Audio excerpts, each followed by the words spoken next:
Ջիհադիստական գաղտնի խմբավորումներ Սիրիայում։ Թուրքիան Սիրիայում պլանավորում է ստեղծել ջիհադիստներից բաղկացած ջոկատներ, որոնք երկար ժամանակ գործել են Սիրիայում, օգտվելով Թուրքիայի նյութատեխնիկական աջակցությունից։ Ներևս հստակ չէ ընտրված անձանց թիվը, սակայն խմբավորումներն առայժմ պետք է աննկատ մնան։ Նրանք կակտիվանան, երբ Էրդողանը որոշի նրանց դարձնել սակարկության առարկա միջազգային գործընկերների հետ բանակցելիս։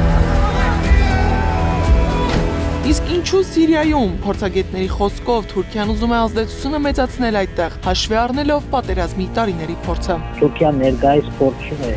իր հնարավորության սահմաններում ավելացնել իր ազդեցությունը նամանավանդ տնտեսական ծրագրեր ներկայացնելով առաջիկայում Սիրիայի նոր իշխանություններին։ Թուրքագետի խոսքով ջիհադիստների պակաս Սիրիայում չկա, երկրի ներկայիս տերերը ոչ վաղ անցյալում եղել են տերորիստներ, իսկ նոր գաղտնի խմբավորումների թիրախը կարող են լինել մի քանի երկրներ։ Դա նշանակում է, որ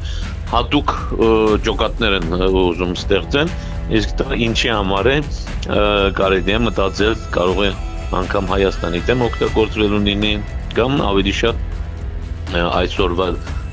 քաղաքականությունով դա Իրանի հետ կապված լինի։ Իսրայելն էլ Սիրիայում թուրքական ռազմաբազաների տեղակայումը դիտարկում է սպառնալիք սեփական երկրի անվտանգության համար։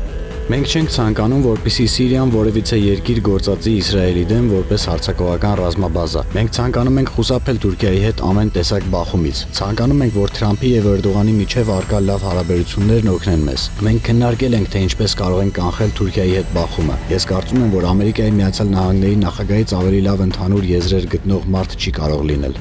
Ասադների դինաստիայի անկումը հնարավորություն տվեց մերձավոր արևելյան այլ երկրների ակտիվանալ ու հավակնություններ ձևավորել։ Միջազգայնագետի կարծիքով այդ երկրներից մեկը Իսրայելն է։ Սիրիայի քաղաքական արենայից փոշիանալուց հետո բնականաբար Իսրայելը այնտեղ կարողացավ ակտիվանալ եւ ռազմական առաջխաղացում ունեցավ, որը Դամասկոսից 20-25 կիլոմետրի հեռավորության վրա է գտնվում, եւ նա նկատումներ ունի Սիրիայի հարավում։ Մասնավորապես դուրզիներից սպասում է աջակցություն։ Թուրքագետի խոսքով էլ Անկարայի թիրախն ամենևին Իսրայելը չէ, համոզված է Թուրքիա-Իսրայել թշնամական հարաբերությունը արտաքին շղարշ է, աշխարհին ցույց տալու համար։ Ընդհանուր կարծիքը թե բոլոր իսլամական ասենք նման տերորիստական խմբավորումները իրականում բոլորը Իսրայելի դեմ են, դա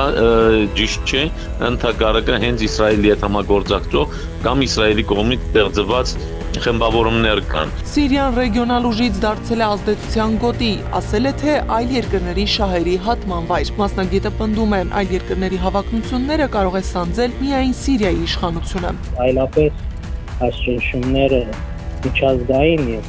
տարածաշրջանի ռեգիոնալ ուժերի նկատումները Սիրիայի տարածքից սահմաններ փոխելու կամ ազդեցություն ունենալու շարունակվելու։ Սիրիան ներկա բանին ես կարծում եմ անվտանգության առումով արտաքին ուրեմն սպառնալիքներից վերջ չի մնում եւ դա կապված է նաեւ միջազգային հանրություն, եթե կարող ենք ասել, կամ որոշ ուրեմն արևմտյան երկրներ, որոնք ուղիղ աջակցություն են տրամադրում նոր իշխանություններին։ Լոկման Գյուզյանի խոսքով Սիրիայում տեղի ունեցածը ազդել է նաև Իրանի վրա։ Սիրիայում եւ տարածաշրջանում տեղի ունեցածը թուլացրել է Իրանի դիրքերը։ Սիրիան ընկավ արևմտյան ուժերի ձեռքը, որի մեջ կա նաև Թուրքիան։ Թուրքիան այս տարածաշրջանի գլխավոր գործակատարն է եւ Թուրքիան կատարեց նորից իր պարտականությունը, այս ամեն ինչը իրականում Իրանի դեմ է ուղղված եւ այդ տարածաշրջանը մաքրվեց նորից Իրանի ազդեցությունից եւ Իրանն էլ հետ քաշվեց փաստորեն մի քանի 100 կիլոմետր դեպի իր սահմանների մեջ ներփակվեց։ Այդուամենայնիվ փորձագետների խոսքով մերձավոր արևելյան կաթսան շարունակում է եռալ, եթե ապահովիչ կապույրը չաշխատի, պայթյունն անխուսափելի է։ Գառնի Ութաֆյան, Գեղամ Ղազարյան, ABC Media։